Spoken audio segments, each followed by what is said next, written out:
नमस्कार, Rajasthan top 10 news में आपका स्वागत है। आइए बात करते हैं आज की तमाम ताजा खबरों पर। राजस्थान के अति संवेदनशील शहर भीलवाड़ा में एक मंदिर के बाहर गाय की कटी पूंछ मिलने से शहर का सांप्रदायिक सद्भाव बिगड़ गया और तनाव के हालात पैदा हो गए। विभिन्न हिंदू संगठनों के लोग बड़ी संख्या में एकत्रित होकर आरोपी की गिरफ्तारी की मांग करने लगे। पुलिस ने बल प्रयोग कर प्रदर्शनकारियों को खदेड़ा। राजनीति से दूर किरोड़ी लाल मीणा अपने महुआ स्थित खोरा गांव पहुंची और पेड़ लगाने की एक और शुरुआत की। वे खुद साफ सफाई करते हुए पेड़ लगाते हुए दिखाई दिए। बाढ़ के हालातों के दौरान हेलीकॉप्टर न मिलने की खबर पर कहा कि मैं जमीनी स्तर का नेता हूं, हेलीकॉप्टर में कई बार घुमा हूं, जमीन पर काम करता हूं, जो जनता का दुख दर्द सुनने का मौका मिला। चिंता की ग्लोबल वार्मिंग हो रही है, पर्यावरण की रक्षा के लिए वृक्षारोपण और देश के प्रधानमंत्री ने आह्वान किया है एक पेड़ माँ के लिए, और ये प्रयास में 95 से कर रहा हूँ, मतलब 30 साल पहले से मैं इस प्रयास कर रहा हूँ। चारों ओर मेरे गांव से सटा हुआ उधर तकपुरा हो, चाहे खेरला हो, चामोन हो, सामना रोड हो, चाहे गंगापुर करोली गाँव हो, 2-2.5 लाख पेड़ की संस्थाएं हमने खड़े कर। तो पूरी दुनिया की चिंता है और मेरे को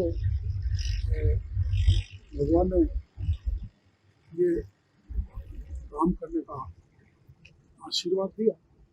तो इतना बड़ा वन मैंने खड़ा कर दिया। ये पहाड़ जो है इतना खाली था, इस 2/3 पहाड़ को मैंने 15 साल। तो वृक्ष है तो जीवन, प्राणवायु, हमको 80% वायु वृक्षों से मिलती है और वो वृक्ष है तो हमारा जीवन, वृक्ष है तो बरसात है। तो ऑक्सीजन जीवन का आधार है और ऑक्सीजन पाने का सबसे बड़ा सोर्स वृक्ष है। कई भोजन वाले पेड़ भी होते हैं, आम है जो फलों का राजा है, कई आयुर्वेदिक पेड़ भी होते हैं जैसे अर्जुन है, हृदय रोगी अर्जुन की छाल लेना होता है। ऐसे करीबन 110 तरह के पेड़ हमने पूरे 4 जिलों के मेरे गाँव में लगाए। जिंदा है अपनी बात हमने तय किया कि 10,000 पेड़ हम यहाँ लगाएंगे और 13,000 पेड़ हम मीणा हाईकोर्ट में लगाएंगे। उस लक्ष्य को पूरा करने की दृष्टि से मैं 3 दिन से यहाँ लगाऊँ, 2 दिन और लगा के 10,000 का लक्ष्य हमारा प्राप्त हो जाए, लेकिन 90% पेड़ों को बचाएंगे और उसके बाद मीणा हाईकोर्ट में वृक्षारोपण करेंगे। इस मौके पर आपके चैनल के जरिए मैं देश की जनता को निवेदन करना चाहता हूँ, अधिक से अधिक वृक्ष लगाएं और इस पृथ्वी को बचाएं। आपने जैसे कि प्रधानमंत्री नरेंद्र मोदी ने एक पेड़ नाम के नाम शुरू किया, एक उनका अभियान भी था स्वच्छ भारत अभियान, और कोहरा में साफ सफाई का बड़ा ध्यान रखा जाता है और पेड़ों का विशेष तौर से ध्यान रखा जाता है। तो उसके लिए जब भी आप राजनीति से फ्री होते हैं तो कोहरा आ जाते हैं। स्वच्छ अभियान, स्वच्छ भारत अभियान मोदी जी ने चलाया और मैं प्रयास करता हूँ कि गाँव ज़्यादा से ज़्यादा स्वच्छ है और इसमें कोई मैं हिचक नहीं करता। मेरे को भी अगर सफाई करने की आवश्यकता है तो मैं खुद सफाई करता हूँ, तो गाँव के सब लोग भी मेरे साथ और गाँव को पूरी तरीके से साफ रखने की कोशिश करता हूँ। जब मैं चुनाव में यहाँ आया था आपके गाँव में, तो सूचना मिली थी केवलाल जी आ रहे हैं, तो पेड़ थे उनकी सफाई और सफाई तो रहती है, लेकिन जो अस्त व्यस्त थोड़ा सा हो जाता है उसकी भी अच्छी तरीके से सफाई करने लग जाते हैं। कितना प्रेम है पेड़ों से, आ जाता बच्चों की तरफ पालते हैं। पहले शुरू में गाँव वालों को दिक्कत थी, लेकिन मनोवैज्ञानिक तरीके से ऐसा बैठा होता है कि इससे हमारी खेती भी होगी, पड़ोस पड़ोस शुरू में दिक्कतें आई, लेकिन पूरा गाँव वाले भी लग गए। वो चाहते हैं कि हमें सहयोग, डॉक्टर साहब को सहयोग दे, उन लोगों को सहयोग देते और उससे अधिक लगे। एक सवाल है, ग्रामीण क्षेत्रों में पेड़ पौधों की रखरखाव में जैसे जानवर जो है उनके लिए सेफ्टी का क्या अहम बना रखा है आप लोगों ने? सेफ्टी बहुत प्रायोरिटी में ये है। आप देख लो, काफी तार लगा रखे, अब तो पेड़ बढ़ गए, इसमें पक्के पिलर सीमेंट के बना के कटीले तार लगा दिए, इसके पेड़ को कोई नुकसान नहीं कर पाया। हम अपने हटा के दूसरी जगह लगा। तो पेड़ों की सुरक्षा और हमने गाँव वालों को इतना सा जरूर निवेदन किया कि पहाड़ पूरी तरह से ढक जाए जब इसमें बकरियां पशु छोड़ दी, आपने गाय भैंसों के लिए भी पाबंदी लगा रखी पूरे गांव में, उसको माना है। पूरा जब सघन हो जाएगा भैंसों के लिए भी आपने चारा करने के लिए जो भैंसें जाती है उनके लिए भी एक स्पेशल चीज डलवाया बैंक है। बना, क्या है वो? घास बैंक बनाया।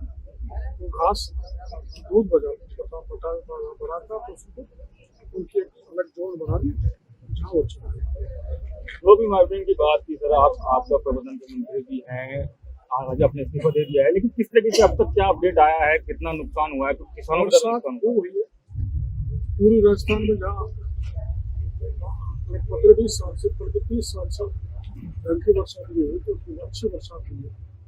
और जहाँ जहाँ भी अतिवृष्टि के कारण नुकसान हुआ है, चाहे हिंडौन हो, चंदौली हो, बदलापुर, बयाना हो, सवाई माधोपुर हो, इस सब जगह आम जन के साथ मैंने सारा नुकसान देखा। पानी में घुमा हूँ, चाहे किसी तरह का नुकसान हो, सड़क का हो, घर का हो, सिंचाई विभाग का हो, पीडब्ल्यू का, सब तरह का नुकसान का एस्टिमेट हमारे पास जाएगा और हम उसको सैंक्शन करेंगे। किसी का कच्चा पक्का मकान भी गिर गया तो उसको भी पैसे देंगे। किसी की मौत भी हो गई है या किसी के गिरवे से इंजरी भी हो गई है तो उसको भी सहायता देंगे। लेकिन सर, जब बाढ़ के हालात थे, हिंडौन, करौली, महुआ में भी आप आए थे, आप पानी के बीच में चल रहे थे और मुख्यमंत्री बद्रीनाथ शर्मा हेलीकॉप्टर, तो काफी राजनीति भी हुई थी इस चीज को लेकर। वो गलत कहना, मुख्यमंत्री जी को पूरे प्रदेश में जाना और मैं ईस्टर्न राजस्थान के 6 जिलों में घूमा तो सड़क मार्ग से क्या होता है, तो सड़क मार्ग से ज़्यादा हो जाता है लोगों को, शेयर ज़्यादा होता है इस दर से, जिसमें मैं शुरू से भरोसा करता हूँ। तो बजाय हवा में उड़ने के मैं जमीन पर रहकर काम करता। लेकिन ऐसी बात यह है कि आपने हेलीकॉप्टर मांगा था। ऐसी कोई बात नहीं, अखबार वाले पर चढ़ा के लिख रहे हैं। मैं तो हेलीकॉप्टर बहुत घुमाऊँ, हेलीकॉप्टर का शौक नहीं है। और मैं हिंडौन में जाता तो हेलीकॉप्टर एक जगह बैठ के 100-200 लोग आ जाते हैं, उनकी बात सर के सुन के चला जाता। मेरे गांव गली मोहल्ले सारे देखे तो उनकी वस्तु स्थिति तो मेरे को पता है, तो उनको पैसे दिलाएंगे मुख्यमंत्री। इन दिनों में सर आज तो केंद्र, संविधान और लेटर एंट्री जैसे मुद्दे काफी गरमाए हुए हैं, आप किस तरीके से तो राजनीतिक फायदा वाले लोग उसको करना है। सुप्रीम कोर्ट ने कोई फैसला नहीं दिया, ऑब्जर्वेशन दिया था, भाई क्रिमिनल लागू करना उचित है। तो प्रधानमंत्री से रिलेटेड तो मंतव्य था सुप्रीम कोर्ट का, उसको इनकार कर दिया, हम क्रिमिनल लागू नहीं करेंगे। उसके बाद भी लोग सड़कों पर उतर के इन से निर्दोष लोगों को भड़का के राजनीतिक फायदा उठाना चाहते हैं, पर उनको राजनीतिक फायदा उठाएगा नहीं। जैसे लोकसभा में भड़काया कि आरक्षण खत्म कर देंगे, संविधान बदल देंगे, न तो ऐसी बात पहले थी न कोई ऐसी बात है। राजनीतिक फायदा के लिए लोगों को भड़काना, भड़काना, हिंसा फैलाना, वो बांग्लादेश की सी स्थिति पैदा करना चाहते हैं जो अपने देश में संभव है। कांग्रेस ये कह रही है कि क्रिमिनल कोई बात ही नहीं है, जो पावर संसद के पास था वो सुप्रीम कोर्ट के माध्यम से राज्य सरकार को दे दिया। ऐसा नहीं है, सुप्रीम कोर्ट का कोई आदेश कांग्रेस बहता है। जो संविधान है उसका आर्टिकल 300 और 342 संविधान सभा ने जो बनाया उसमें स्पष्ट है कि आरक्षण में न तो क्रिमिनल लागू होगी न वर्गीकरण होगा। तो सुप्रीम कोर्ट का फैसला इसलिए अमान्य है, नहीं माना कैबिनेट ने, मना कर दिया। अब बहका के लोगों को सड़कों पर लाके चुनाव जीतना चाहते हैं। कांग्रेस का भी मजे ले रही है, अब की बार आपके इस्तीफे को भी लेकर मजे ले रहे हैं, थोड़ा सा ज्यादा मजे ले रहे हैं, किस तरीके की राजनीति चल रही है? तो अपनी व्यंग्यात्मक भाषा में बोल रहे हैं, लोकतंत्र खूब बोला, पर मैंने इस्तीफा दिया था।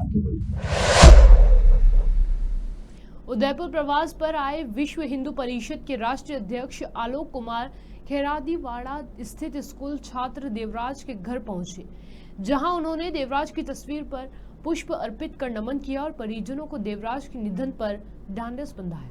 उन्होंने परिवार के सदस्यों से घटना के बारे में पूरी जानकारी ली और हर संभव मदद का भरोसा दिया। मीडिया से बात करते हुए आलोक कुमार ने कहा कि देवराज एक धार्मिक और होनहार बालक था। उसे मारने वाला आरोपी चाकू चलाना जानता था। उसने देवराज पर जिस तरह से हमला किया, लगता है इसके लिए उसे प्रशिक्षण भी दिया गया। ऐसे में इस मामले की विस्तार से जांच राजस्थान भाजपा के नए प्रभारी राधा मोहन दास अग्रवाल अपने बयानों को लेकर लगातार सुर्खियों में। बीते दिनों भाजपा नेता राजेंद्र राठौड़ को लेकर की गई उनकी टिप्पणी ने राजस्थान का सियासी पारा चढ़ा दिया था। राजेंद्र राठौड़ वाली टिप्पणी से उठा विवाद अभी शांत होता उससे पहले राधा मोहन दास अग्रवाल एक दूसरे मामले को लेकर राजस्थान के लोगों के गुस्से का शिकार हो रहे हैं। सोशल मीडिया पर राधा मोहन दास अग्रवाल को लेकर कई पोस्ट किए जा रहे हैं, तो वहीं टोंक में भाजपा प्रदेश प्रभारी राधा मोहन अग्रवाल के बयान पर कांग्रेसी भड़क गए और उन्होंने अग्रवाल के खिलाफ जमकर प्रदर्शन किया। जोधपुर में राजस्थान उच्च न्यायालय के प्लेटिनम जयंती समारोह में पीएम मोदी शामिल हुए।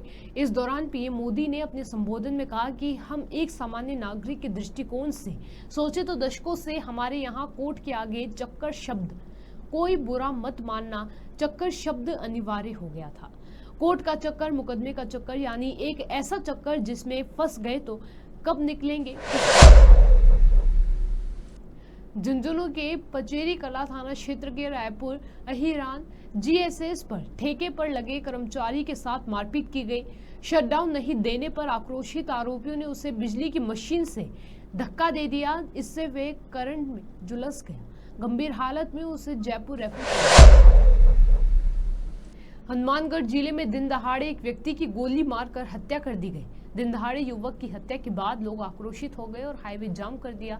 लोगों ने प्रशासन से मृतक के परिजनों को सरकारी नौकरी, मुआवजा और फिफाना एसएचओ सहित पूरे स्टाफ को निलंबित करने की मांग की।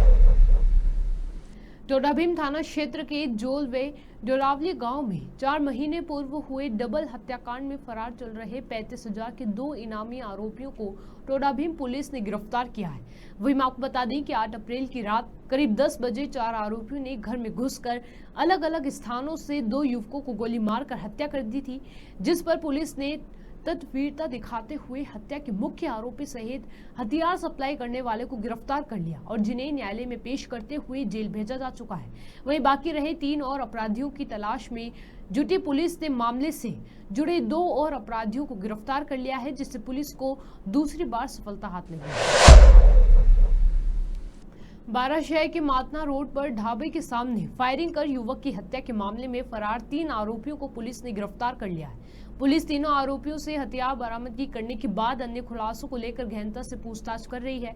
एसपी राजकुमार चौधरी ने इस मामले में अधिक जानकारी देते हुए बताया कि 21 अगस्त को मातना तिराहा निवासी लेकरा सुमन ने पुलिस को लिखित रिपोर्ट दी थी, जिसमें बताया गया था कि 20 अगस्त की रात को उसका बड़ा भाई दुर्गेश अपने ऑफिस से घर जा रहे थे, तभी वह मातना रोड स्थित ढाबे के बाहर रुक गया था।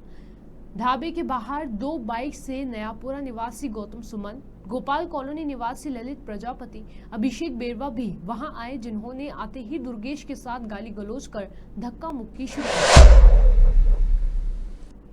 बारिश की वजह से राजस्थान में बुरा हाल है। पिछले 24 घंटों के दौरान उदयपुर, धौलपुर, बांसवाड़ा, प्रतापगढ़, कोटा, बारां, अजमेर, भिलवाड़ा, टोंक, जालोर, दौसा, सवाई माधोपुर और सिरोही जिलों में कुछ स्थानों पर भारी बारिश दर्ज की गई।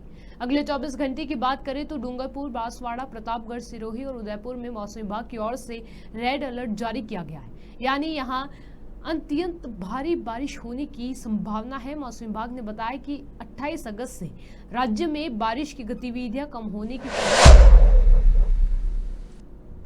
राजस्थान टॉप 10 न्यूज में आज के लिए सिर्फ इतना ही। देखते रहिए पॉपुलर टीवी। धन्यवाद।